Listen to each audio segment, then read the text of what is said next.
एक भला मोठा बुद्धांचा स्टॅच्यू असलेला पागोडा, व्हिएतनामी लोकांची संस्कृती आणि काही केलेल्या नसता उचापत्या, हे सर्व आहे या ब्लॉगमध्ये. आज डे 2 आणि आपण होचिमिनमध्ये आहोत. सर्वप्रथम मॉर्निंग ब्रेकफास्ट केला हॉटेलमध्ये. हा आमच्या पॅकेजमध्ये इन्क्लूड करून घेतलेला आम्ही, एक्स्ट्रा चार्जेस पे करून. बराच वर्सटाईल मेन्यू आहे, व्हेज नॉनव्हेज बऱ्याच डिशेस आहेत. बेकरी प्रोडक्ट्स सर्व यमी आणि टेस्टी होतं. आता आपण इथून शटल बसमधून मायथो विलेजमध्ये जाणार आहोत. 1.5-2 तास लागतात पोचायला. विन ट्रँक पागोडाला आलो आहे आपण. 19th सेंचुरीमधलं आहे हे. फेमस हिस्टॉरिकल बुद्धिस्ट टेम्पल आहे. 65 फीट हाईट आहे या सिटिंग बुद्धाची. इथे तुम्ही अर्ली मॉर्निंग व्हिजिट करा किंवा इव्हनिंगला व्हिजिट करा. इतर वेळी देखील करू शकता, फक्त ऊन लागतं.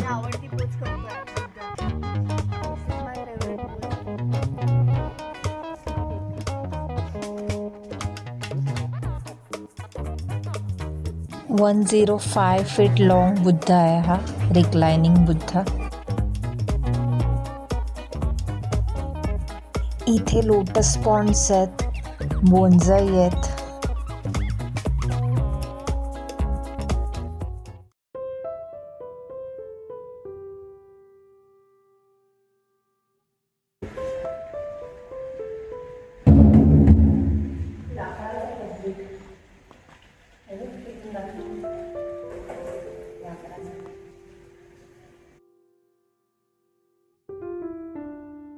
खूपच शांत काम असं मंदिर आहे.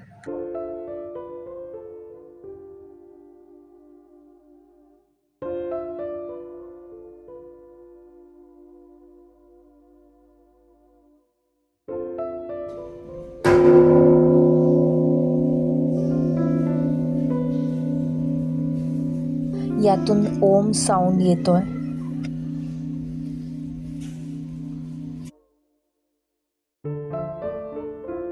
हे सर्व एशियन आणि युरोपियन स्टाईल आर्किटेक्चर आहे.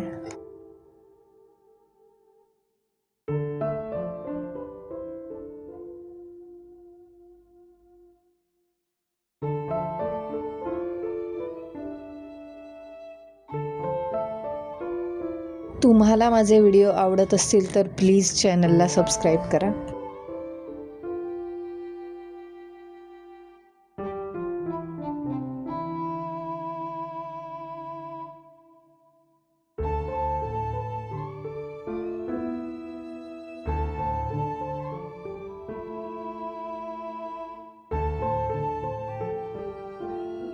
इथलं आर्किटेक्चर खरंच बघण्यासारखं आहे. इथे 60 पेक्षा जास्त बुद्धा स्टॅच्यू आहेत.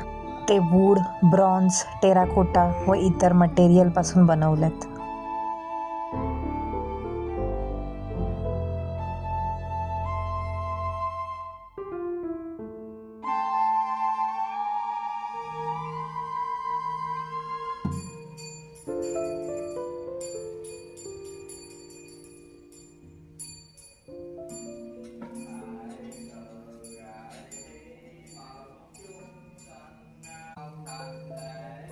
मॉन्क आलेले प्रे करायला.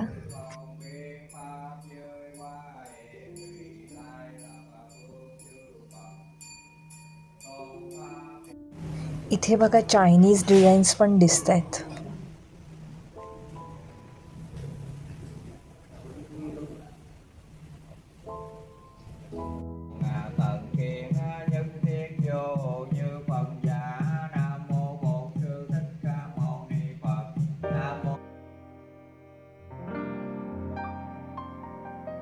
एशियन आणि युरोपियन आर्किटेक्चरचा युनिक ब्लेंड आहे.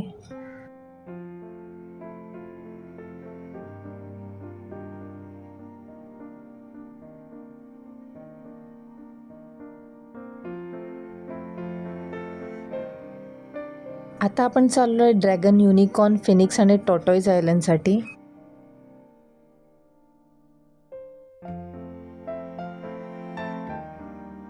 इथून क्रूज असतात तिथे जायला. इथे तिकीट वगैरे काढायला लागतं.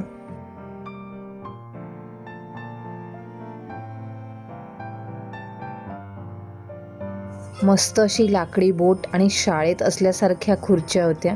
संपन बोट म्हणतात याला आणि ही मेकॉंग रिव्हर आहे.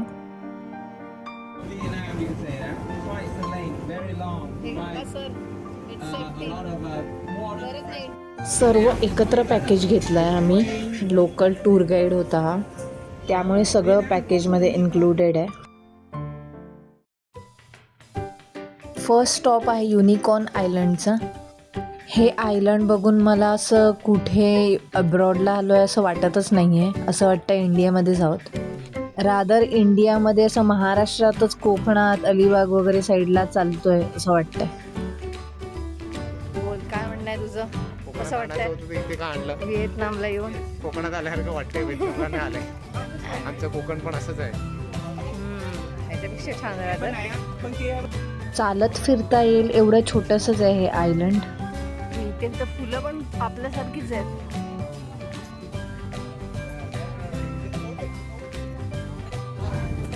इथे असं मस्त ट्रॉपिकल फ्रूट्सची एकदम मेजवानी होती. सगळे फ्रूट्स खूप छान फ्रेश होते. यांचा छोटासा फोक सॉन्गचा शो होता, तो छान एन्जॉय केला. इथे मी एक गोष्ट खायला शिकली, ते म्हणजे ड्रॅगन फ्रूट. जनरली मी इंडियामध्ये टेस्ट केलेलं, पण मला काय माहिती एवढं काय छान नाही वाटलं. पण इथे खूप आवडलं आणि खूप ड्रॅगन फ्रूट खाल्लं आहे मी. माझं वन ऑफ फेवरेट फ्रूट झालं आहे हे आता. त्यानंतर हर्बल टी दिलेली, ती पण छान होती. हलकं हलकं बाहेर ऊन होतं आणि उन्हातून आल्यावर खूप बरं वाटलं छान हे फ्रूट्स खाऊन. हायड्रेटेड झालो एकदम फुल. एकदम युनिक काइंड ऑफ एक्सपिरियन्स होता हा.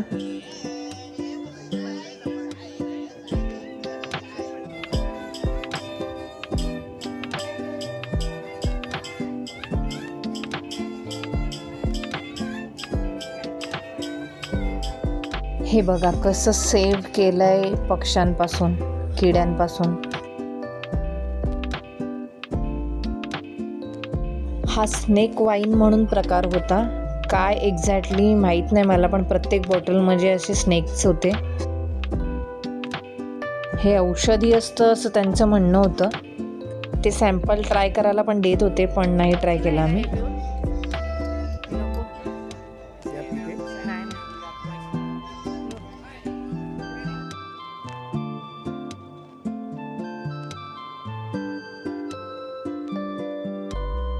आपल्याकडे उंच उंच नारळाची झाडं असतात, पण हे एकदम खाली होतं, आपल्या हाईटपेक्षा पण कमी. एखाद्या लहान मुलाला नारळ काढता येईल एवढं छोटं. फणसाचं पण तेच आहे. हा एकदम सांभाळून या करत होता. अरे ह्याला काय आता सांगू, ट्रेकिंगला जाताना काय इंडियातली ट्रेकिंग केली नाही अजून. I can understand. आता आपण चाललो टॉर्टॉईज आयलंडला. जवळच आहे इथून.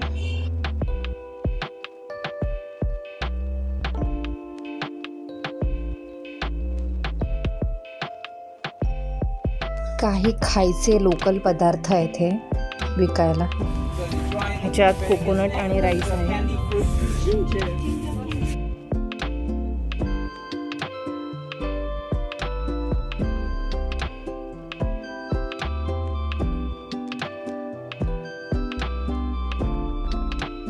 आता आपण आलोय हनीबी फार्ममध्ये.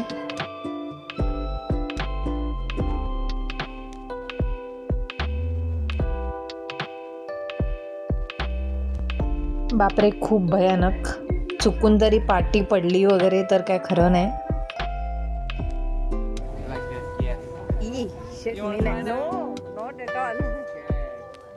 हनी टी आणि काही स्नॅक्स दिले यांनी. टी खरंच खूप यम्मी होती, पण माशा अजिबात पिऊन देत नव्हत्या, सारख्या सगळ्यावरती बसत होत्या.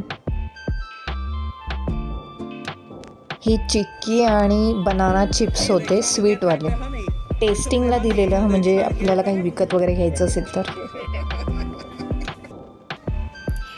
ही आपण 500 ml ची हनीची बॉटल घेतली. 250 ml ची पण अवेलेबल होती.